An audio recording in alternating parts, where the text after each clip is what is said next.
그래서 실제로 금식을 하시고 난 뒤에 이제 집으로 돌아가는 길에 전화가 왔어요. 어머니, 우리 이혼 안 하기로 했습니다. 그렇게 해서 한 번의 위기를 넘기고 두 번의 위기를 넘기고 계속해서 위기를 넘기다가 결국은 이혼을 하시게 되더라고요. 그렇게 해서 이혼하고 그런 어려운 환경 속에서 자라다가 상처받고 그런 삶을 살아가다가 이제 사춘기가 되는 겁니다. 사춘기가. 자, 사춘기가 되니까 어떻게 될까요? 할머니가 충분히 사랑을 하셨어요. 할머니가 충분히 사랑하셨어. 근데 사춘기가 되니까 내 쓴뿌리가 이제는 상처가 이제는 내 방황할 수 있는 어떤 힘이 되는 거예요. 힘이. 내가 당연하게 타락하고 당연하게 방황하고 당연하게 부모님 안 듣고 공부 안 하는 근거가 되는 거예요. 근거가. 그래서 이제 사춘기가 되니까 공부를 안 하기 시작했어요. 공부를 안 하기 시작했어요. 공부를 안 하고 우리 친구들 중에 뭐 공감이 안 될 수도 있겠지만 전도사님은 이 중간고사, 기말고사 지금도 OMR 카드로 공부하고 있죠. OMR 카드 시험 문제 찍죠. 전도사님 OMR 카드 받자마자 그 자리에서 컴싸 들고 한 줄 쫙 찍고 5분도 안 돼서 잠을 들었습니다. 그래서 전도사님이 중학교 때 성적이 중학교 2학년 때 기준으로 성적이 반에서 지금은 반이 한 20명 정도 되나요? 반마다? 전도사님 때는 40명에다가 10몇 반이 있었거든요. 그래도 40명 중에 38등 정도가 됐어요. 40명. 찍고 자니까 점수가 안 나오겠죠. 그러다 보니까 전사님한테 다른 친구들은 고마워했는데 전사님이 다 바닥을 깔아줘서 전사님 같은 사람들이 바닥을 다 깔아주세요. 자, 이렇게 해서 공부도 안 하고 그렇게 막 뭐 공부만 안 하겠어요. 공부 안 하면 할 게 뭐가 있어요? 다른 걸 둘러보겠죠. 그 소위 좀 학교에서 그냥 좀 삐딱선 타고 공부 안 하고 그냥 놀러 다니기 좋아하는 친구들 있잖아요. 그 친구들처럼 그냥 그 일제놀이 하면서 살았던 것 같아요. 일제놀이 하면서 살았던 것 같아요. 막 오토바이 막 훔쳐서 막 타려고 막 그런 짓도 하고 막 담배 막 이런 것도 막 손대고 소위 사춘기 때 전형적인 그 일진의 그런 모습들 그런 것들을 이제 놀다 보니까 공부 안 하고 나 같은 사람들이 나 같은 친구들이 되게 많았어요. 그런 친구들이 그런 특징을 가지고 있더라고요.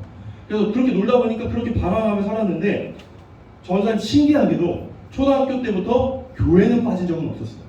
할머니가 신실하시다 보니까 맨날 교회를 데려가셨고 그렇게 방황하고 공부 안 하고 막무가내로 살아도 할머니가 교회를 애걸복걸하면서 데려가셨기 때문에 교회는 신기하게 빠지고 이렇게 교회 신기하게 빠지지 않고 교회를 다녔습니다.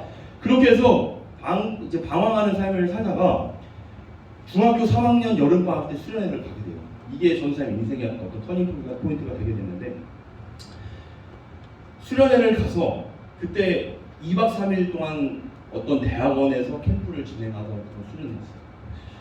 근데 할머니가 돌이켜보면 내가 그렇게 방황하고 그렇게 정신없이 살아갈 때도 할머니가 새벽마다 새벽기도를 다니셨는데 그게 기억이 나는 거예요. 할머니 말 지긋지긋 안 듣고 할머니한테 대들다가 할머니가 제자리에 주저앉아서 울 때도 있으시고 막 그렇게 내성동도 사실 적도 있으시고 그렇게 말도 안 듣고 아빠는 교과서 다 찢어버리고 불태워버린다고 막 소리치면서 막 그렇게 혼내셨던 적도 있으시고 이러면서 막 막무가내로 살았는데도 잠들 때마다 혹은 전사님이 새벽마다 할머니가 항상 전사님 발을 붙잡고 기도를 해주셨거든요. 여름에는 뜨거운 손으로 기도를 해주시고 저녁에 이제 겨울에는 차가운 손으로 전사님 발 붙잡고 기도해 주시고 그렇게 기도했던 기도하시면서 전사님을 돌아봐 주셨던 기억들이 있어요. 근데 이런 기억들이 있었고 전사님을 사랑하셔서 한 날은 이런 적도 있으셨대요. 학교를 갔는데 이제 학교 수업을 제대로 듣는지 안 듣는지 혹시 학교는 빠지지 않았는지 뭐 땡땡이 치지 않았는지 그게 하도 염려가 되셔서 학교 앞에 이제 빌라들이 많았거든요. 학교 앞에 빌라에 한 2층 정도에 숨어서 그 창을 열고 전사님이 나오는지 안 나오는지를 이렇게 지켜보면서 그렇게 시간을 보낸 적도 있으시다고 하더라고요.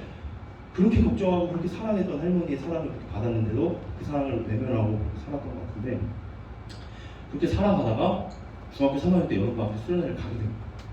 자, 가게 됐는데 성령님이 역사하셨던 것 같아요. 예배당을 들어가고 자리에 앉고 찬양이 시작되는데 전에는 단 한 번도 느껴보지 못했던 감정이 내 마음에 휘몰아치기 시작하는 거예요. 찬양 소리가 들려오는데 이상하게 계속 울컥울컥 찬양하자고 막 소리를 치는데 막 내 마음에 요동치면서 나도 뭔가 하고 싶은 마음이 막 들고 뭔가 옆에 사람들이 막 힘차게 찬양하는데 솔직히 부끄러웠거든요. 그리고 내가 신앙이 없었으니까 그렇게 하고 싶지도 않았어요. 근데 옆에 있는 친구들이 찬양하는 모습이 그렇게 행복해 보일 수가 없는 거예요. 자, 그렇게 수련회를 시작하자마자 마음은 이상하고, 그리고 말씀을 이제 찬양이 끝나고 이제 말씀을 듣는데 이상하게 말씀이 나한테 하는 말씀 같아. 그 말씀이 내 귀에 팍팍 꽂히고 내 가슴에 팍팍 꽂히기 시작하는 거예요. 이상하게 그 말씀이 내 것 같아. 그래서 이제 기도를 시작하면, 첫째 날 기도를 시작하는데 이제 이제 기도도 안 하고 예배도 잘 안 드렸기 때문에 자존심이 있어서 괜히 쪽팔리니까 이제 기도할 때 그냥 눈을 감고 있는데 막 큰 소리로 기도는 못하고 막 이러고 있었어요. 그리고 둘째 날이 지나고, 둘째 날 아침이 지나고 저녁이 지나고 셋째 날이 오고, 수련회 시간마다 이렇게 시간이 지나가는데 내 마음이 막 열리기 시작하는 거예요. 보통 수련회 날 언제가 피크라고 하죠? 둘째 날 저녁이 피크잖아요. 둘째 날 저녁이 저는 잊을 수 없는 인생의 터닝 포인트를 경험한 예배 시간이 됩니다. 예배를 드리는데 여태까지 내 감정을 터치했던 그 하나님의 말씀과 찬양의 그 소리들이 도무지 그날 저녁에는 주체가 되지 않는 거예요. 그래서 찬양이 시작되자마자 눈물이 하염없이 쏟아지는데 왜 쏟아지는지 모르겠어요. 눈물이 하염없이 쏟아지면서 찬양을 고백하는데 그때부터 마음이 확 열리기 더 확 열리기 시작하더니 말씀을 들으니까 이 말씀이 진짜 답한테 하는 말씀이고, 이제는 막 찌르는 말씀이 아니라 망치 때려 부시는 말씀처럼 내한테 느껴져요. 그러면서 말씀을 막 듣는데 그 말씀 듣는 시간이 막 눈물도 나지만 막 괴롭기도 하고 마음이 너무 어렵기도 하고 막 너무 두렵기도 하고, 그러면서 막 어찌할 바 모르는 그런 상태로 이제 말씀을 다 듣고, 이제 보통 이제 말씀 다 듣고 막 주여서 참 기도합시다 막 이렇게 하잖아요. 기도하기 시작하는데 그때부터 막 회개가 터져 나오기 시작합니다. 그러면서 뭐가 전사님 잔상에 남게 되냐면, 내가 여태까지 어렸을 때부터 어려운 가정 환경에서 그렇게 살아왔던 그 아픔들, 그리고 할머니가 그 나이 많은 노인이 사춘기 겪고 있는 그 청소년을 같이 이제 키워보겠다고 오셔서 그 고생하시는 그 모습, 그리고 새벽마다 전사님 발붙잡고 기도하셨던 그 모습, 울면서 기도하셨던 그 모습, 예배드리면서 내 이름 불러가면서 기도했던 그 모습이 확 지나가면서 내가 얼마나 쓰레기 같은 새끼였구나, 미안해요, 내가 얼마나 쓰레기 같은 놈이었구나, 이런 것들이 내 안에서 막 깨달아지기 시작하는데 도무지 견딜 수가 없는 거예요. 그러면서 이제 기도를 하면 이제 마지막 날 기도 시간은 좀 기도 시간이 길잖아요. 마지막 날 기도를 하는데 거의 1시간 동안 기도회를 진행했던 것 같아요. 찬양하고 기도하고 찬양하고. 찬양 소리 안 들리고 계속 기도만 하는데, 기도도 해본 적 없는 내가 1시간 동안 계속 통곡하면서 이렇게 회개하면서 기도했던 기억이 나요. 근데 이 기도가 이제 집회가 끝나고 한 11시쯤 12시쯤 거의 다 돼서 이제 집회가 끝나고 숙소로 돌아가는데, 전사를 같이 다녔던 친구들이 있거든요. 숙소를 돌아가는 길에도 눈물이 멈추지가 않는 거예요. 계속해서 울면서 숙소를 들어가는데 친구들이 너 왜 그러냐고 이제 옆에서 그러겠죠. 왜 이제 그만 울어라, 왜 혼자 또 고생을 떠냐 이러면서 그렇게 막 얘기를 하는데, 울면서 숙소에 들어가서도 이제 그 숙소가 2층 침대 이렇게 나란히 있었어요. 그래서 4인실로 이렇게 되어 있었는데 숙소에 침대에 앉아서 계속 울면서 막 그렇게 회개하면서 그렇게 하루를 이제 마감을 하고, 이제 다음 날이 됐는데 왜 이렇게 행복한지 모르겠어요. 그때 회개를 하고 성령님이 내 안에 찾아오시고 구원이 내게 임하니까, 회개하면서 하나님 내 안에 찾아오시니까 그때 그 구원의 기쁨이 엄청나다는 것을, 그게 감격적이라는 것을 발견하게 됐어요. 그때부터 세상이 밝아지기 시작하고 세상이 아름답게 보이기 시작하는데, 그날부터 전사님 인생이 180도 바뀌게 됩니다. 그래서 전사님이 성적도 그지 같고 망나니로 살다가 이제 하나님을 만나게 되니까 일어나는 현상들이 있었어요. 그거에 대해서 몇 가지를 이야기하자면, 이제 이혼해서 아팠던 그 상처, 친구들에게 도무지 말하기 부끄러웠던 그 문제가 아무런 문제가 되지 않아요. 이혼한 게 뭐 어때서? 내가 상처받는 게 뭐 어때서? 하나님은 나를 사랑하시는데, 하나님이 내 아버지가 되시는데, 하나님이 내 아버지가 되시는데, 이게 내 안에 확신이 들어서니까 부모님이 갈라서고 이혼해서 결손가정이 되어도 내게 그것이 상처가 되지 않으니까 이제는 그것을 당당하게 이야기하면서 살아갈 수 있게 되는 거예요. 그러면서 이 일들이 전도사님의 간증거리가 되게 된 거예요. 자, 말씀 한번 읽어볼게요. 자, 우리 고린도후서 5장 18절입니다. 5장 18절 말씀. 자, 같이 한번 읽어볼게요. 시작. 그런즉 누구든지 그리스도 안에 있으면 새로운 피조물이라 이전 것은 지나갔으니 보라 새 것이 되었도다. 자, 하나님이 내 안에 임하시고 성령님이 내 안에 찾아오시니까 보라 새 것이 되었도다. 정말 새롭게 됐다는 거예요. 자, 새롭게 되니까 어떤 현상들이 발생하게 되냐면 삶의 목적이 뚜렷하게 생기기 시작하는 거예요. 아, 내가 어떤 존재인지 내 존재 가치를 우리 이번 금요일 할 때 존재 가치에 대해서 우리 수영 목사님께서 말씀하셨죠. 내 존재 가치가 하나님을 만나니까 와, 내가 이런 존재였구나라는 것이 깊이 깨달아지게 되니까 어떻게 삶을 살아가게 되냐면 내가 받은 이 구원의 감격이 나 같은 자도 사랑하시는 그 예수님의 십자가의 사랑이 얼마나 큰지 내가 알기 때문에 내가 그 십자가의 사랑을 전하면서 살아야겠다. 전도하고 싶은 마음이 막 들어서기 시작합니다. 이 말을 내가 받은 이 사랑을 내가 받은 이 은혜의 감격을 누군가한테 계속 이야기가 해주고 싶은 거야. 그런데 이야기를 해주려면 영향력이 있는 사람이 돼야 되잖아요. 그래서 공부를 하기 시작합니다. 전도사님 40등 중에 몇 등이라고 했죠? 38등, 38등 그쪽이었어요. 근데 이제 공부를 하기 시작하는데 공부하는 방법을 모르니까 막 공부 잘하는 애들 막 찾아가면서 막 물어보기도 하고 막 EBS 막 공부의 신 막 이런 거 보면서 공부도 막 하기도 하고 그렇게 따라가면서 공부를 하기 시작했는데 중학교 3학년 때 열심히 공부를 하게 되니까 그래도 기적적인 일이 발생했는데 반에서 20등을 하더라고요. 20등을 38등 20등 되고 잘한 거죠. 네. 네, 열심히 공부하기 시작했어요.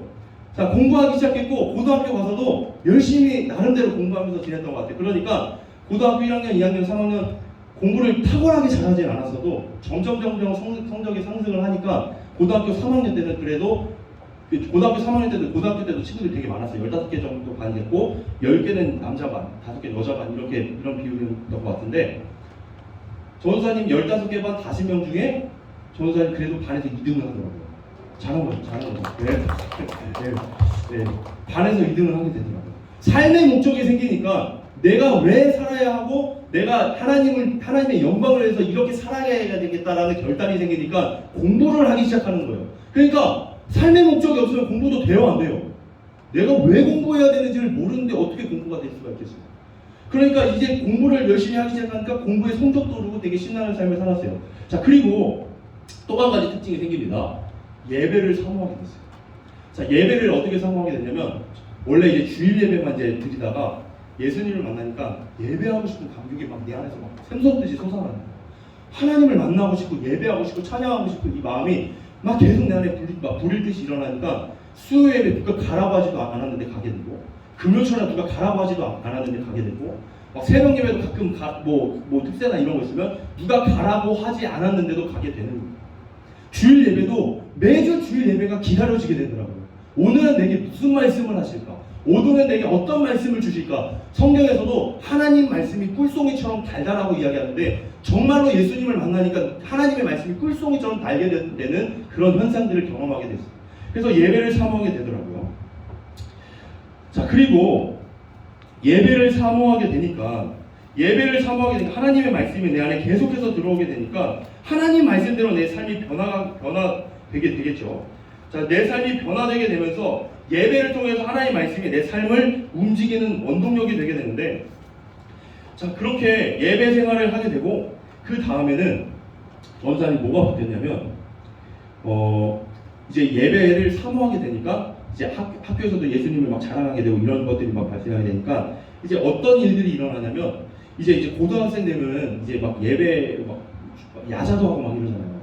그러니까 전도사님 물론 야자 해야 됩니다. 열심히 해야 돼요. 근데 이제 뭐 예를 들어 뭐 수학여행을 가게 됐어요. 수학여행. 자, 수학여행을 가게 됐는데 수학여행이 보통은 이제 월화수 이렇게 가야 될 텐데 토요일, 일요일, 월요일 해서 수학여행을 간다고 하는 거예요. 고등학교 2학년 때. 나는 그 당시 전도사님 고등학교 2학년 때 어떤 걸 맡고 있었냐면 이제 전도사님 전에 있었던 교회도 좀 큰 규모였어요. 그래서 큰 규모여서 이제 학생들이 되게 많았는데 전도사님이 일반 반들도 한 10개 반 정도 있고 각 학년마다 다 6개씩은 있었어요. 1학년, 2학년, 3학년 다 6개씩 있었고 뭐 임원반도 있고 뭐 찬양팀도 있고 뭐 신입반도 있었어요. 신입반은 뭐냐면 이제 새로 온 친구들을 섬겨주는 그런 역할을 하던 그런 부서였는데 전도사님이 그 신입반을 맡고 있었어요. 신입반을 맡고 있었는데 나는 주일날 내가 맡겨진 일들이 있고 주의 일을 해야 된다는 그런 책임감이 있는데 주말에 제주도를 간다는 거예요. 자, 그럼 전사님은 어떤 선택을 했을까요? 나는 제주도를 못 가겠습니다. 자, 선생님한테 그렇게 이야기했어요. 자, 근데 그 당시 이제 전사님 그 담임 선생님이 약간 전사님 좀 싫어했거든요. 전사님 싫어했는데 왜 싫어했냐면 이제 아무래도 이제 고등학교 담임 선생님이다 보니까 입시를 준비하고 공부를 해야 되는데 이제 전사님이 지금은 있는지 없는지 모르겠어요. 학교 도착하면 학교가 보통 1교시면 9시부터 수업이 시작하는데 이제 고등학교 때는 8시에 오라고 해서 거의 1시간 동안 독서하는 시간을 줬어요. 독서하는 시간. 그래서 책을 읽는 시간을 주고 그 다음에 아침 조회 간단히 하고 이제 수업 1교시가 이제 진행이 됐는데 그 독서하는 시간에 이제 신앙서적을 이제 보는 거예요. 이제 신앙서적을 보니까 이제 선생님이 왜 그런 걸 보냐고 자꾸 잔소리를 하시더라고요. 근데 뭐 이야기했듯이 전사님은 이제 예수님 만나고 중학교 3학년 때 사실 목회자가 되겠다는 결단을 했었거든요. 그래서 이제 신앙서적을 읽으니까 그 선생님이 계속 지적질을 하시는 거예요. 그러면서 야 유난 좀 떨지 마라. 유난 좀 떨지 마라. 야 학생이 공부할 때 공부해야지.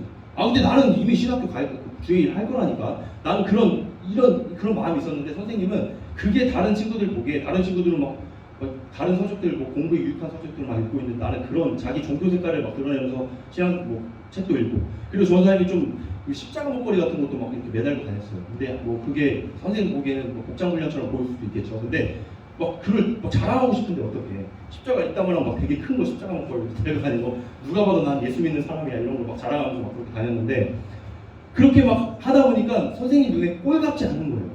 그래서 선생님이 꼭 그런 선생님들의 특징이 있어요. 신앙생활을 하지 않는 분이 아니고 교회를 다니시는 분이에요. 그러면서 뭐라고 했냐면 무별 좀 떨지 마라. 너만 교회 다니냐. 이러면서 막 그런 얘기를 했는데 그런 선생님이 제주도 간다고 수학여행 가서 단합대회 한다고 제주 다 가야 된다고 하는데 수학여행을 안 간다고 이야기하니까 얼마나 무겁겠어요. 그래가지고 수련회를 안 간다고 하고 그때 전사님이랑 열심히 신앙생활 하던 한 명의 친구가 있었는데 그 친구랑 전도사님만 빼고 전교생이 다 수련회를 갔습니다. 그래서 이제 수련회를 안 가니까 선생님이 뭐라고 이야기를 하냐면 너 수련회 안 가니까 학교 나와서 자습해라. 수련회도 출석 인정이 된다. 그러니까 자습해라. 이렇게 해서 애들 수련회 가 있을 동안 전사님 학교 나와서 자습을 했어요. 그래서 자습을 했는데 이제 그때부터 선생님한테 미운 털이 박혀서 전사님이 선생님한테 인사를 받아주지도 않고 수업 시간에 은근히 그 전사님 이름을 거론하지 않으면서 은근히 까대는 거 있잖아요. 뭐 유난 떠는 애 있다고 막 이러면서 막 은근히 막 까고 막 친구들 앞에서 면박을 주고 막 이랬었거든요. 그래가지고 너무 속상하지만 그래도 저는 나름 의를 위해서 핍박을 받는 자 복이 있나니 하면서 이제 그 하나님 말씀을 기억하면서 막 그렇게 손 떨고 나름 그렇게 해왔었는데 어느 날 이제 담임 선생님께서 이런 제안을 하는 거예요. 야 얘들아, 그때 남자반이었어요. 얘들아 우리 이제 좀 열심히 공부를 해서 우리가 성적 좀 올려보자. 자, 그런 의미에서 우리 한번 반상을 해보는 거 어떠냐 이렇게 제안을 하는 거예요. 그때 이제 우리가 고등학교 1학년 때까지는 두 발 단속이 있었어요. 귀밑 몇 센치, 몇 센치 이 두 발 단속이 있었는데 고등학교 2학년 되면서 학생 인권 조례 아닌가 그게 통과되면서 두 발 자유화가 돼서 이제 머리를 마음껏 길러서 이제 그 당시에 머리가 막 기르니까 애들이 막 여기까지 머리 기르는 애들이 있었거든요. 지금은 굉장히 촌스러운데 여기까지 막 남자애들이 머리 기르고 막 그렇게 다녔어요. 그런데 이제 그때 반상을 하자는 거야. 그럼 애들이 반응이 어땠을 것 같아요? 그 꼰대 또 지랄한다. 또 이렇게 애들 약간 이렇게 얘기를 하는 거예요. 그래서 이제 애들이 선생님이 반상을 하자고 하는데 아무도 반상을 안 하는 거예요. 근데 전사님 어떻게 했을까요? 이게 기회다. 사진을 벌써 띄워주네. 전사님이 내가 아무리 선생님 날 미워해도 내가 세상에 영향력을 하나님께서 빛과 소금이 되라고 말씀하셨으니까 내가 그래도 세상에 영향을 미쳐야 되지 않겠냐. 그래서 전도사님이랑 또 이제 그 말고 딸랑이 같은 애 있었어요. 꼭 선생님 옆에 막 딸랑거리면서 막 선생님한테 문제집 먹고 이런 애들 있잖아요. 막 이런 애들 있어요. 막 가가지고 그런 걔랑 전도사님만 반상을 해온 거예요. 그래서 애들이 전도사님 뭐라고 했냐면 매국노 새끼라고 했습니다. 너가 친집한 새끼, 친집한보다 나쁜 새끼라고. 막 머리를 밀고 오니까 이때 그 친구 저 뒤에 있는 친구가 전도사님이 열심히 신앙생활했던 친구예요. 같은 반이었는데 사진을 찍더라고요. 친일파, 매국노 이렇게 해서 사진을 찍었는데 이렇게 해서 학교를 이제 가게 됐습니다. 그 다음부터 선생님 반응이 어떻게 되냐면 전도사님을 바라보는 시선이 완전히 달라진 거였어요. 그 전까지는 막 꼴같지 않은 막 꼴같지 않은 애였는데 전도사님이 결단을 보여주잖아요. 선생님의 말씀에 순종해서 선생님 마음을 그래도 얻어보자. 해서 반성을 했는데 그 다음부터는 이제 선생님께서 전도사님에 대한 어떤 부정적인 인식이 사라졌는지 인사를 하면 그대로 받아주시더라고요. 그리고 이제 마지막에 우리가 학년 말이 되면 넘겨주셔야 돼요. 너무 오랫동안 틀어주신 것 같은데. 아 이거 아니야. 넘겨주세요. 꺼주세요. 아이 꺼주세요. 자, 그 다음부터는 이제 선생님께서 전사님 좋게 만나요. 그래도 막 반 애들 앞에서 선생님 면박 준 게 이제 애들한테 민망하니까 대놓고는 이제 뭐 전사님을 편들어주거나 챙겨주진 않았는데 마지막에 이제 그 생활기록부 있잖아요. 생활기록부를 보니까 엄청나게 길게 선생님 써주신 거예요. 그래서 와, 선생님이 전사님을 대하는 태도가 이렇게 달라졌구나. 그래도 전사님 보고 좋은 평가를 내려주시는 그런 은혜를 경험하게 됐었어요. 자, 이렇게 예배를 사모하게 되고 예배를 하나님을 사랑하게 되니까 세상에 선한 영향력을 미치고 싶다. 이런 결단이 되게 되는 겁니다. 자, 그 다음에 뭐가 바뀌게 됐냐면 기도가 바뀌게 됐어요. 자, 하나님을 사랑하니까 하나님 앞에 계속해서 기도하고 싶은 거예요. 그래서 기도의 자리를 가게 되는데 전사님이 고등학교 때부터 고등학교 입학해서 어떤 걸 했었냐면 고등학교 그 기독교 동아리에서 혹시 학교에 기독교 동아리 있는 사람? 그 기독교 동아리 있는 사람 없어요? 기독교 동아리 있는 학교? 그 당시에 전사 학교에 기독교 동아리가 있었는데 루아라는 동아리였어요. 이 루아가 하나님을 찬양하라 이런 동아리였고 그런 뜻을 가지고 있었고 루아라는 그 동아리에서 뭘 했냐면 기독교 합창 동아리였어요. 그래서 학교를 들어가고 저 전사님 그 친구 몇 명 같이 신앙생활하는 친구들이 있어서 야 우리 그 기독교 동아리 들어가자 해가지고 고등학교 1학년 때 그 동아리 등록하는 시간에 이제 그 등록을 해서 이제 들어가게 됐어요. 그렇게 했는데 이제 합창 동아리였으니까 뭐 기도하고 이런 건 없었어요. 근데 우리가 한번 기도회를 만들어 보자 해서 어떻게 기도회를 시작을 했냐면 학교에서 기도회를 시작을 하기 시작했어요. 그래서 전사님 학교가 5층이었는데 5층짜리 건물이었는데 3층의 끝으로 가면 다목적실이 있어요. 다목적실 맞은편에 공간이 이렇게 넓습니다. 그래서 전사님이 친구들이랑 야 우리 이때 기도를 하자. 그래서 이제 동아리 친구들이 한테도 한 대여섯 명 있었어요. 그러면 석식 먹고 저녁 먹고 기도 시간을 정해서 석식 먹고 그 시간에 모이는 거예요. 그래서 그 자리에서 막 기도를 하기 시작하는데 둘러 앉아서 막 그 지나가던 애들 미친놈들이라고 봤을 수도 있는데 우리끼리 막 주여 부르짖고 막 기도를 하기 시작했어요. 그렇게 기도를 하다가 이제 애들이 처음에는 호기심을 가지고 오며 가면서 이제 보긴 이제 보았는데 어느 날은 그 좀 짓궂은 장난꾸러기 같은 애들 있잖아요. 그런 애들이 이제 기도하고 있는데 치약을 가지고 와서 기도하고 있는 전도사님한테는 아니고 같이 기도했던 어떤 여자인 친구가 있었는데 그 친구 머리에 기도하고 있는 그 친구 머리에 치약을 바르고 도망만 가더라고요. 그리고 또 어느 날은 갑자기 떼거지로 몰려오더니 기도하는 그 자리에 와서 애들이 막 진짜 떼거리로 막 몇십 명이 몰려나. 그리고 와가지고 앞에서 우리 기도하는 거 이렇게 서성거리면서 지켜보더니 나무 아미타불 관세음보살 막 이러면서 기도를 방해하는 거예요. 그러면서 막 기도를 방해하고 막 이런 일들이 있었어요. 그래서 도저히 안 되겠다 해서 우리가 기도는 포기할 수 없고 그래서 이제 이렇게 계속 진행이 되고 막 기도를 방해하다 보니까 우리가 기도를 여기서 해야 될지 아니면 다른 데서 해야 될지 고민하다가 전사님 동아리 친구 중에 한 명이 우리 학교 근처에 이제 교회 그 개척교회 담임 목사님의 딸이 한 명 있었어요. 그래서 그럼 혹시 아버지 목사님한테 말씀드려서 너네 교회에서 우리 야자 끝나고라도 같이 기도할 수 없겠나. 그래서 그때부터 그 친구 아버지께서 기도하라고 말씀을 하셔서 그때부터는 이제 교회에 가서 기도를 하기 시작을 했습니다. 그래서 야자가 끝나면 보통 9시 늦으면 10시 이렇게 끝났는데 항상 이제 10시 넘어서 가면 1시간씩 친구들이랑 같이 모여서 기도했던 그런 기회입니다. 누가 하라고 하지 않아도 그렇게 되더라고요. 하나님을 아니까 하나님을 사랑하니까 기도하지 아니하고는 또 내가 하루 동안 살아가면서 수많은 친구들을 만나면서 미워하기도 하고 질투하기도 하고 싫어하기도 하고 패버리고 싶기도 하고 여러 가지 감정이 들면서 속으로 죄를 지면서 마구 죄를 짓다 살았는데 내가 이 상태로 하루를 마무리 지을 수는 없다. 그런 마음이 내 안에서 솟아오르니까 기도하게 되고 또 기도하지 않으면 내가 학교 생활 할 수 없다. 공부할 수 없다. 하나님의 도우심 없으면 살 수가 없다라는 마음이 내 안에서 드니까 기도할 수밖에 없게 되더라고요. 그래서 그렇게 기도를 하기 시작하는데 언제도 기도했냐면 중간고사, 기말고사 보통 점심시간 되면 끝나죠. 점심 먹고 끝나죠. 1, 2, 3 교시하고 뭐 국영수하고 다음날 뭐 하고 이렇게 세 개씩 하잖아요. 항상 우리는 그 동아리 친구들과 시험이 끝나면 우리는 더 기도하자. 그렇게 해서 끝나자마자 그 친구 개척교회로 가서 기도했던 기억이 나요. 하나님의 도움을 구하며. 그렇다고 같이 기도했던 친구들이 공부를 못했던 건 아닙니다. 거의 다 인정을 했어요. 그렇게 열심히 공부를 하고 기도를 하고 그렇게 동아리 생활을 했던 기억이 납니다. 또 하나님을 알게 되니까 뭐가 바뀌게 되냐면 전도를 하게 됩니다. 자, 중학교 3학년 여름방학 때 캠프를 통해서 예수님을 만났어요. 예수님을 전하고자 하는 내 안에 충만한 은혜가 있기 때문에 예수님을 전하고 싶어서 중학교 3학년 때 전사님이 그래도 막 친구들이랑 안 좋은 친구들이랑 놀아다니면서 친구들을 많이 괴롭히기도 하고 그랬었어요. 그래서 한 명 한 명 이제 어떤 마음 하나 주셨냐면 한 명 한 명 다가가서 사과해라.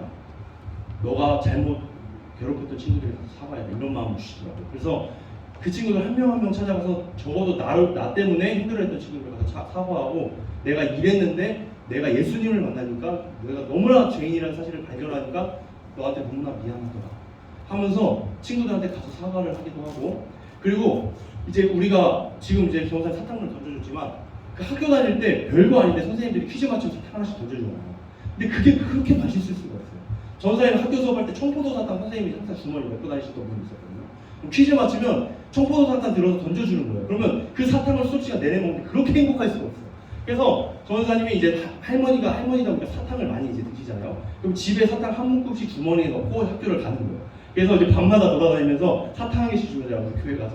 뭐 이런 식으로 전도했던 기억이 나요. 그렇게 해서 하나님을 만나니까 전도하고 싶은 마음이 생기고 친구들에게 사과하고 싶은 마음이 생기고 막 이렇게 친구들에게 예수님을 전하고 싶은 마음이 생기니까 전사님이 중학교 3학년 때 그때 교회에서 이제 또 우연하게 전도 집회가 열리게 됐는데 그때 한 10명의 친구를 한 번에 교회를 데려가서 교회에서 이제 전도상을 받았던 그런 기억이 나요. 이렇게 하나님을 알게 되니까 복음을 전하고 싶고 전도하고 싶으니까 그런 전도하는 일이 일어나게 되더라고요. 자, 그리고 또 어떤 일이 있었냐면 전사님이 중학교 3학년 때 캠프에서 은혜를 받고 이제 고등학교에 올라왔는데 이제 또 전도하고 싶은 마음이 있었고 전사님 고등학교 1학년 때 다녔던 교회가 혹시 아는 친구도 있을지 모르겠어요. 이제 연세중학교라고 혹시 흰돌산 수영을 갔다 온 친구 있어요? 예, 다녀와서 어땠어요?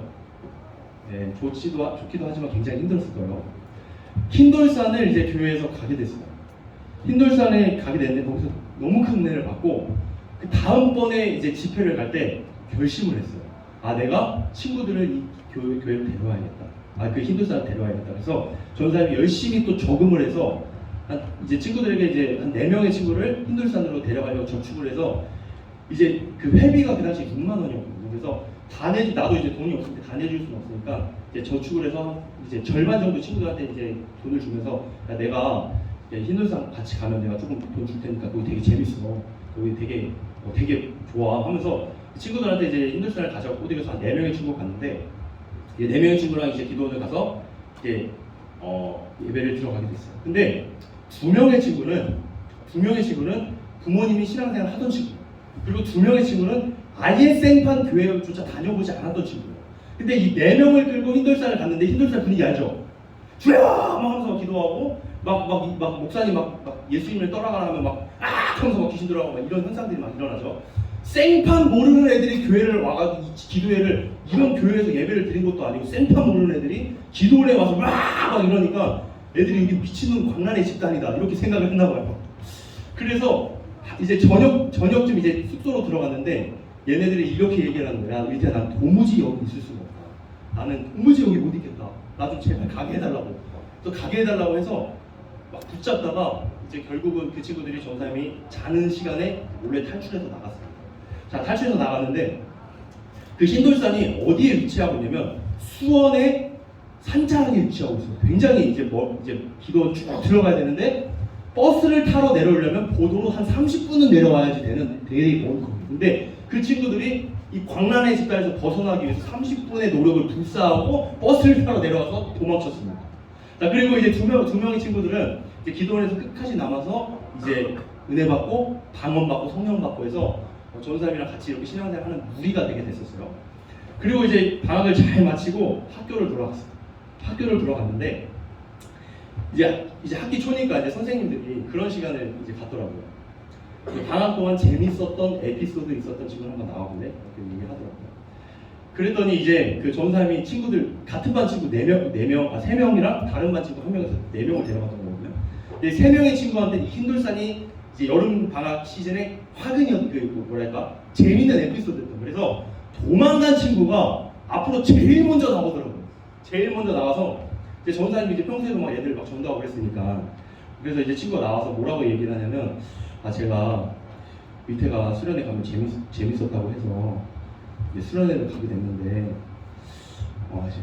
가게 되니까 완전 미친놈들인 줄 알았습니다. 막 이러면서 이제 거기서 막 이제 웃음거리가 되게 만드는 거예요. 그래서 전사님 친구들한테 막 예수님 살아계신다고 막 이렇게 얘기했는데, 이 친구가 나와서 흰돌산도 가봤지, 예배도 드려봤지. 그러니까 흰돌산 다녀와서 이야기하는 이것이 전도사님이 얘가 예수님을 믿는 게 아니라 곱게 믿는 게 아니라 미친놈처럼 믿었구나, 이렇게 돼버린 거예요. 그래서 그때부터 이제 막 친구들이 깔깔대면서 막 웃기 시작하는데, 그 다음에 이제 다음 나올 사람 이렇게 이야기를 했어요. 다음 에피소드 얘기할 사람, 그럼 누굴 얘기할까요? 바로 전사님으로 나오라고 하는 거예요. 의태요 하면서 전사님 나오라고. 그래서 그렇게 미친놈이라고 얘기하고 전사님 앞으로 나왔습니다. 이제 앞으로 나왔는데, 이제 앞으로 나와서 이제 친구들한테 이제 똑같은 얘기를 다르게 이야기를 해야 되잖아요. 나와서 이야기를 하는데 그냥 갑자기 바보처럼 막 눈물이 나오기 시작합니다. 그 애들이 다 이러고 쳐다보고 있는데 갑자기 거기서 펑펑 울면서 막 이렇게 우는 거야. 울면서 얘들아, 나는 너희들이 불쌍해 하면서 막 불쌍하다고 막 친구들한테. 왜 불쌍한지도 몰라 지들이 왜 불쌍한지도 모르는데 나는 혼자 막 우는. 얘들아, 난 지옥 안 갔으면 좋겠어, 너네들이 구원받았어 막 이러면서 막 눈물을 흘리기 시작하는데, 그때부터 이제 또 새로운 또 하나님 은혜가 펼쳐지기 시작을 해요. 그때 이후로 이제 전사 반이 한 40명 정도 됐잖아요. 그때 이후로 애들이 마음이 활짝 열렸는지 전사님이 고1 이제 고1 올라가기 전에 반에 한 20명 정도를 전사님 교회로 데려왔던 기억이 나요. 물론 모두가 다 전도가 돼서 이제 다 예수님을 믿으면 아니지만 20명 정도를 그래도 교회에 데려와서 전도했던 기억, 이런 기억이 납니다. 이렇게 예수님을 하나님을 알게 되니까 말하지 않을 수가 없어요. 하나님이 쪽팔리지 않는 거예요. 하나님이 나를 구원하신 그 하나님이 너무나 자랑스러운 거예요. 너무나 자랑스러운 거예요. 자, 그래서 이렇게 열심히 이제 하다가 이제 고등학교 2학년 되고 3학년 되고, 근데 이제 중학교 3학년 때 다녔던 교회랑 고등학교 1학년 때 다녔던 교회는 달랐습니다. 이제 연세중학교로 옮긴 거예요. 그래서 이제 교회를 이제 열심히 생활을 하다가 이제 그 한번 띄워주시겠어요? 아까 이제 한번 아까 사진 이제 PPT 한번 띄워주시겠어요? 아니 그 전에요. 전에. 네, 여기 보면 뭐일지 모르겠어요. 이 고등학교 1학년, 2학년, 3학년 기준이고, 매년마다 이제 우리 학교는 이제 원비 고등학교인데 멀매마당이라고 이제 매년 우리 행사했던 거 쭉, 애들이 글 썼던 거 쭉, 뭐 좋은 소식 쭉 해서 한 권의 책으로 매년 이렇게 나눠주는 그런 것도 있었거든요. 근데 거기다가 이제 밤마다 이제 친구를 소개합니다. 거기 보면은 이제 친구들이 이제 고등학교 1학년 때는 뭐 눈웃음이 쩌는 아이, 교회를 너무 찬양해 우리를 위해서 울기도 했다. 그게 방금 전사님 이야기했던 그 사건이에요. 그래서 이렇게 막 이야기도 해주기도 하고, 고등학교 2학년 때는 초면부터 입가에 미소를 띤 남자를 조심하세요. 언젠가 당신도 그의 전도를 받아 주님을 사랑하게 될지도 모릅니다. 이게 고등학교 2학년 때 친구가 간장이 써줬던 전사님에 대한 소개글이었어요. 그리고 또 3학년 때는 뭐라고 이야기하냐면, 예수쟁이 밑에 못 말리는 목사, 힘만 좋을 뿐 허당이다. 침 좀 튀긴다. 전사님이 그래도 막 운동하는 거 좋아해서 막 팔씨름을 그래 학교에서 막 1등하고 그랬었거든요. 막 운동하는 거 좋아해서 막 그렇게 어쨌든 이렇게 학교를 돌이켜 보니까 이렇게 하나님의 은혜가 전사님 가운데 머물게 되니까 하나님을 드러내게 되니까 이런 삶에 이런 아름다운 흔적들이 남게 되더라고요. 또 전에 넘겨주시겠어요? 전에. 네, 요거는 이제 고등학교 1학년 때 전사님 이제 롤링페이퍼를 마무리하면서 롤링페이퍼를 썼던 내용인데, 여기 보면 얘들 의태야 너 때문에 내가 예수님을 알게 됐어. 너 때문에 내가 교회를 한번 나오게 됐어. 막 너 같은 착한 친구는 없을 거야 하면서 이렇게 좋은 얘기를 써주는 친구들이 있었는데, 어떤 친구들은 또 나무 아미탑을 써놓고, 또 어떤 친구들은 이제 의태야 예수는 신화적 허구적 산물일 뿐이야 이러면서 막 이상한 막 철학적인 이상한 말도 안 되는 그런 글 같은 거 남기기도 하고 이러면서 이렇게 고등학교를 은혜 가운데 지냈던 것 같아요. 이렇게 다음으로 넘겨주세요. 이렇게 주님을 사랑하고 주님을 바라보게 되니까 이런 삶의 변화들이 나오게 되는데, 예, 넘겨주세요. 이제 고등학교 3학년 때 전사님이 이제 교회를 다녔을 교회가 크다고 했잖아요. 거기에 신문사가 따로 있었어요. 이제 영혼의 때를 위하여라는 신문사가 따로 있었는데 매달 첫 번째 주에 이 신문이 발행이 되는 거예요. 발행이 되는데 지금 고3 수험생이 전하는 복음 이야기에서 지금 신문에 한 편이 실렸잖아요. 이때 전사님이 알기로 정말 하나의 은혜죠. 전사님 알기로 그 교회 이제 역사상 이제 고등학생이 전도 신문에 실린 거는 없었다고 하더라고요. 그래서 이제 교회 신문에 전사님의 이야기가 실리게 됐고, 이를 통해서 하나님의 은혜들을 증거할 수 있는 하나님 그런 너무나 소중한 기회들을 허락하셨는데, 이처럼 전사님 삶이 이렇게 바뀌게 되더랍니다. 예. 그리고 나서 이제 고등학교 3학년 때, 예, 다음 사진 한번 보여주세요. 이제 고등부 회장이었는데 이렇게 열심히 또 신앙생활을 하고 또 넘겨주세요. 네, 또 넘겨주시면 이렇게 같이 이제 회장으로서 이제 또 예배 또 찬양도 하고 이렇게 하면서 너무나 이렇게 행복했던 그런 기억들이 있어요. 자, 이렇게 아무것도 없는 인생, 부모님은 완전히 갈라지고 쪽팔린 인생, 부모님의 사랑도 제대로 받지 못해 사랑이 뭔지도 모르는 나 같은 인생을 하나님께서 사랑하신다는 그 사랑이 너무나 크게 느껴지니까 지금도 그 하나님 사랑에 끌려서 좋은 삶은 지금도 여러분 앞에 서서 말씀을 전하고 있습니다. 자, 이제 말씀을 이제 마무리 짓고 우리 말씀 한번 읽어보겠습니다. 우리 디모데전서 4장 5절입니다. 디모데전서 4장 5절 보면 뭐라고 말씀하냐면, 자, 같이 한번 읽어볼게요. 시작. 하나님의 말씀과 기도로 거룩하여지니라. 자, 거룩해지는 방법. 내가 거룩하니 너희도 거룩하라. 하나님 닮을 수 있는 방법은 뭐라고 이야기하고 있어요? 말씀과 기도. 하나님이 알아지게 되려면 하나님 말씀을 봐야 되고, 하나님을 알아지게 되려면 하나님이 만나는 기도의 시간을 우리가 가져야 된다는 거예요. 그래야만 우리가 거룩해질 수 있다는 거예요. 그래야만 우리 안에 진리가 온다는 거예요. 그래야만 우리가 구원받을 수 있고 천국 갈 수 있다는 거예요. 자, 우리 다음 한번 넘겨주시면 감사하겠습니다. 자, 우리 베드로전서 1장 13절 15절입니다. 자, 다시 한번 읽어볼게요. 시작. 그러므로 너희 마음의 허리를 동이고 근신하여 예수 그리스도 나타나실 때에 너희에게 가져올 은혜를 온전히 바랄지어다. 너희가 순종하는 자식처럼 이전 알지 못했던 모든 타협을 본받지 말고 오직 너희를 부르신 거룩한 자처럼 너희도 거룩한 자가 되라. 자, 여기서 거룩한 자가 되라고 이야기하면 13절에 뭐라고 이야기하냐면 13절 한번 띄워주세요. 그러므로 너희는 무엇을 동여라? 마음의 허리를 동여라. 근신하라 라고 이야기하고 있습니다. 자, 마음의 허리를 동이는 거는 누가 하는 건가요? 친구들 허리띠, 전사님도 지금 오늘 허리띠 하고 왔는데 허리띠를 누가 매요? 내가 맵니다. 엄마가 아직도 매주는지. 나는 엄마가 매줘야 돼요. 이러시고 있어요. 그렇죠. 마음의 허리를 동이라. 허리띠를 우리가 동이듯이 마음의 허리를 동인다는 것은 우리의 노력이 필요하다는 거예요. 하나님을 알려는 우리의 노력이 필요하다는 거예요. 자, 다음 한번 넘겨볼게요. 자, 로마서 10장 10절입니다. 자, 같이 한번 읽어볼게요. 시작. 사람이 마음으로 믿어 의에 이르고 입으로 시인하여 무엇에 이르느니라? 구원에 이르느니라. 자, 사람이 어떻게 믿는다? 마음으로 믿는다. 마음으로 믿는 건 누가 하는 거예요? 내가 하는 거예요. 자, 그 다음에 입으로 시인하는 건 내가 하는 거예요? 하나님이 시키시는 거예요? 내가 하는 거예요.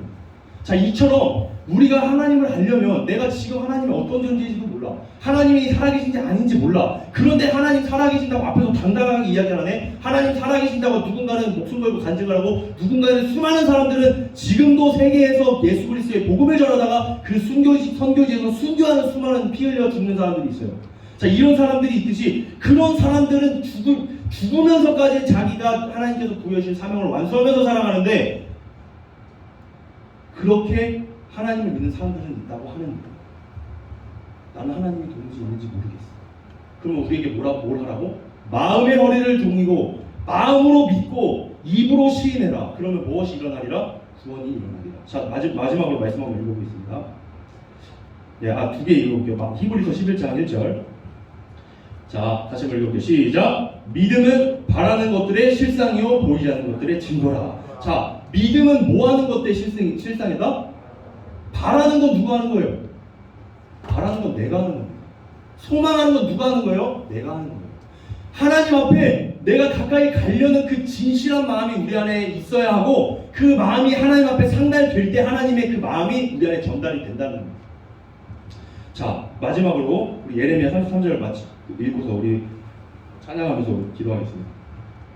자, 마지막으로 읽어볼게요. 마지막이니까 우리 큰 목소리 읽어주세요. 시작! 너는 내게 부르짖으라. 내가 내게 응답하겠고 내가 알지 못하는 크고 비밀한 일을 내게 보이리라. 다시 한번 앞으로 넘겨주세요. 자, 너는 내게 뭐하라? 부르짖으라. 부르짖으라는 겁니다. 그래서 우리 전사님들, 우리 앞에서 목사님들 찬양인도 하면서 계속 뭘 하라고 해요? 주여 3번 부르짖고 기도합시다 라고 하잖아요. 왜 그걸 하라고 하냐면 주여 할 때 우리 안에 진실함이 찾아옵니다. 자, 지옥불에 있는 사람이 지옥에 떨어져서 그 영원히 고통받는 그 뜨거운 불에 떨어져서 아 뜨거워 막 이러고 있을까요? 막 이러고 고통을 받겠죠. 마찬가지로 절박한 사람은 부르짖게 되어 있습니다. 내가 주님을 만나고 싶은 사람은 주님을 부르짖어 찾게 됩니다. 그런 내가 절망적인 죄인이라는 것을 깨달아지면 주님하고 부르짖지 아니하면 내 안에서 도무지 견딜 수 없는 내 안에 그런 진실함과 애절함이 나오게 된다, 이 말입니다. 우리 친구들의 마음 가운데 하나님을 만나고 싶은 마음이 있나요? 하나님을 알고 싶은 마음이 있습니다. 모든 친구들이 하나님 알아가기를 소망합니다. 아멘. 하나님 만나기를 소망합니다. 아멘. 인생이 역전되기를 소망합니다. 아멘. 인생이 완전히 바뀌기를 소망합니다. 아멘. 자, 우리 그러면 우리 결단하면서 우리 찬양하며 주님 앞에 나가겠습니다.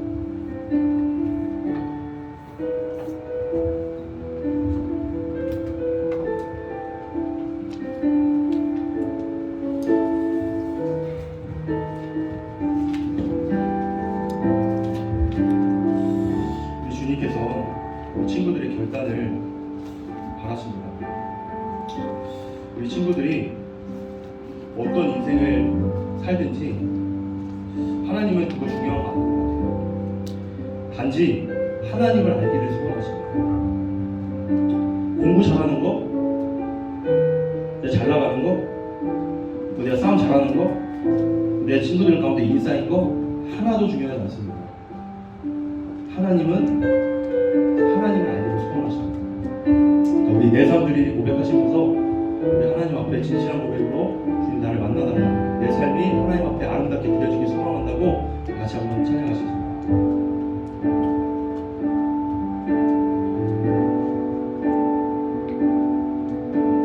소망 없는 내 삶에 새 생명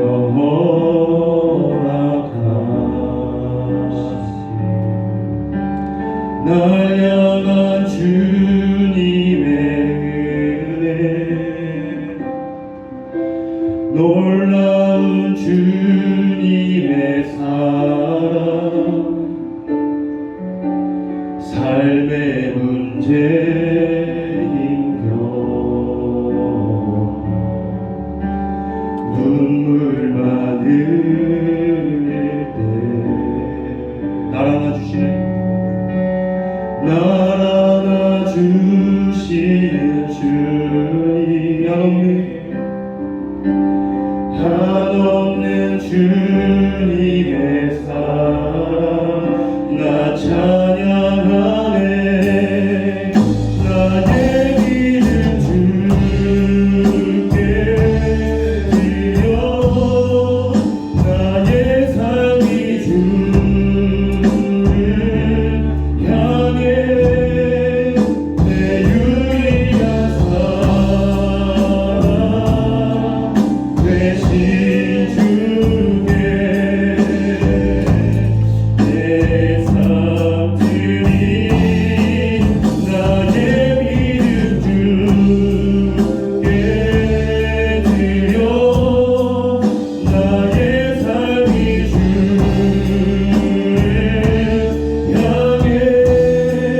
놀라운 주님의 사랑 삶의 문제이며 삶의 문제이며 눈물 흘릴 때도 눈물 흘릴 때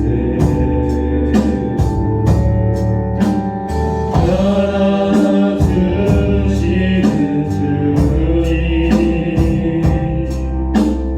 한없는 주님의 사랑 나 찬양 나의 믿음 주께 드려 나의 삶이 주를 향해 내 유일한 사랑 되신 주께 우리 다같이 나의 믿음 주께 나의 믿음 주께 드려 나의 삶이 주를 향해 내 유일한 사랑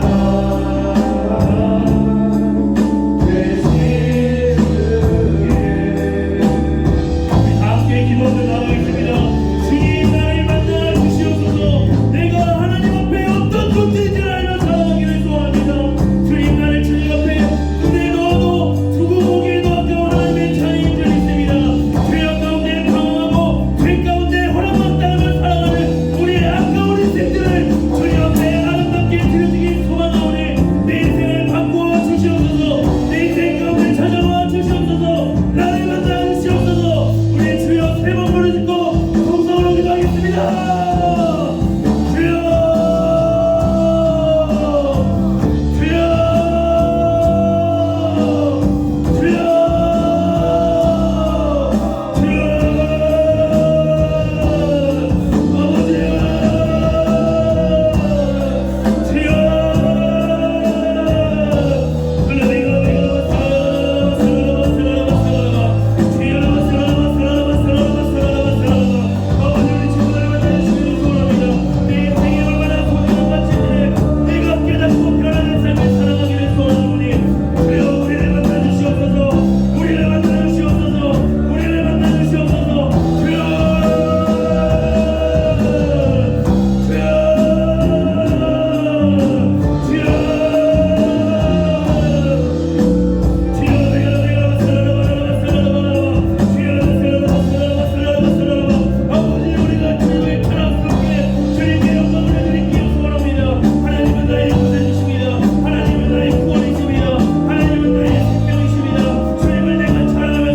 우리 안에 하나님을 아는 지식이 없습니다.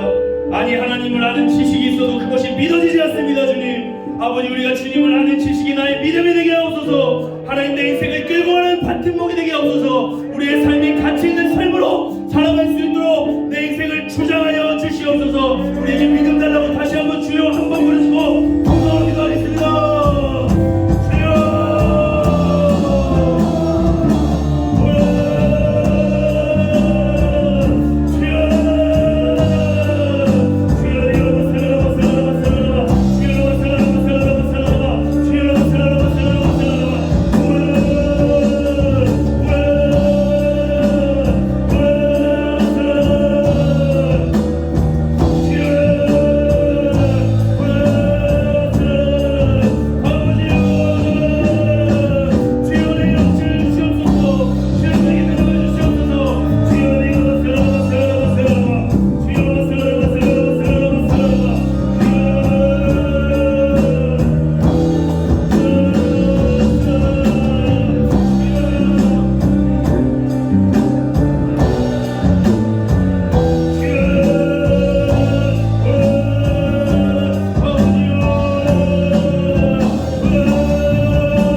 하나님 아버지, 수련의 마지막 날 주님, 오랫동안 하나님의 말씀이 갈급해도, 하나님 말씀이 그리워도, 예배가 사모함이 있어도, 예배를 사모해도 열리지 못했던 수련회가 주의 은혜로 이렇게 열리게 되었습니다.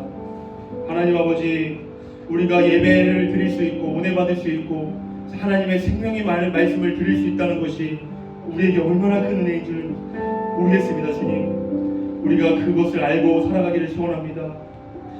천하보다 귀한 영혼, 예수님이 자기의 살을 다 짓고 자기의 피를 다 흘려 우리 하나 살려보겠다고 그 독생자 외아들 예수 그리스도께서, 하늘의 하나님께서, 이 전지전능하신 천지를 운행하시는 구세주께서 이 땅에 내려오셔서 처참한 몰골로 처참한 모습으로 이 땅에서 돌아가신 줄, 우리가 그 모습을 바라보고 기도할 수 있고 예배할 수 있을 줄 믿습니다. 하나님 아버지, 그 주님의 사랑이 우리 안에 깨달아지기를 소원합니다. 주님의 그 사랑이 우리 안에 있기를 소원합니다. 우리 안에 그 사랑이 있을 때에 우리 삶은 당연히 변화되게 됩니다. 당연히 달라지게 됩니다.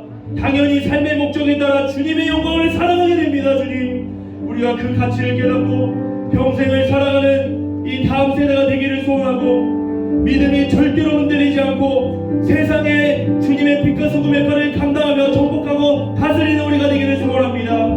하나님 은혜 내려 주시옵소서. 붙잡아 주시옵소서. 하나님을 알고 나를 알아 하나님의 영광으로 세상의 빛과 소금으로 마음껏 살아내는 은혜가 이 시간부터 일하시기를 소원합니다. 감사드리며 모든 영광 주님께 올려드리며 예수님의 이름으로 기도드립니다. 아멘. 우리 하나님께 영광을 돌려드립니다. 네, 감사합니다. 네, 오늘 이렇게 예배를 마무리로 우리 수련회 이제 예배는 마치게 되었고, 자, 우리 이 시간에는 우리 지난번 금요조별 모임 때 나눴던 그 조별 용지를 우리 선생님들께서 한 장씩 우리 친구들이 나눠줄 거예요. 우리 용지를 받고 이 펜이 없는 친구들은 펜을 받아서 우리 작성하는 시간을 갖도록 하겠습니다.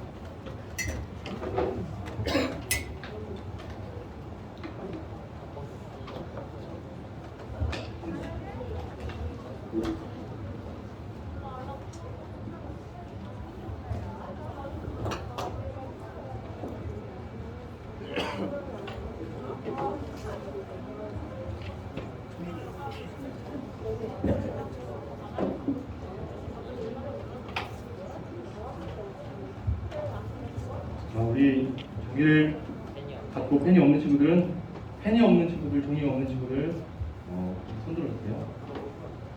자, 이렇게 일단 종이 다 받았나요? 종이 다 받았어요? 종이 못 받으시고 먼저 손 들어주세요. 자, 이제 펜이 없는 친구들. 네. 아, 지금 저희 집에 펜이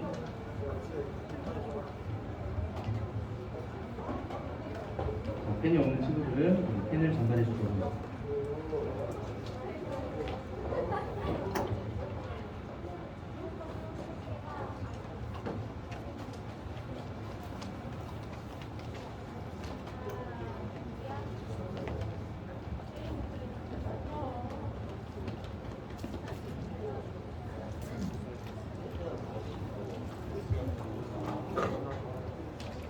펜 못 받으신 분들 손 들어주세요. 자, 펜 못 받은 친구들 선생님들이 펜을 나눠주실 겁니다.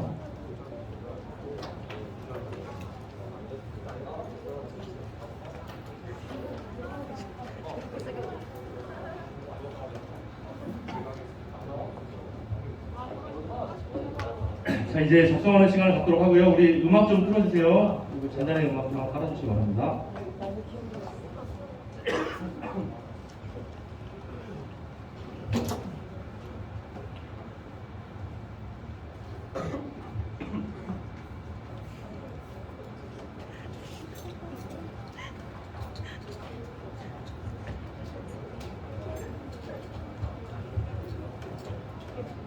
네, 우리 작성하는 시간 갖고, 우리 작성하는 시간은 우리 12시까지 우리 13분 정도 우리 작성하는 시간을 갖고 하겠습니다.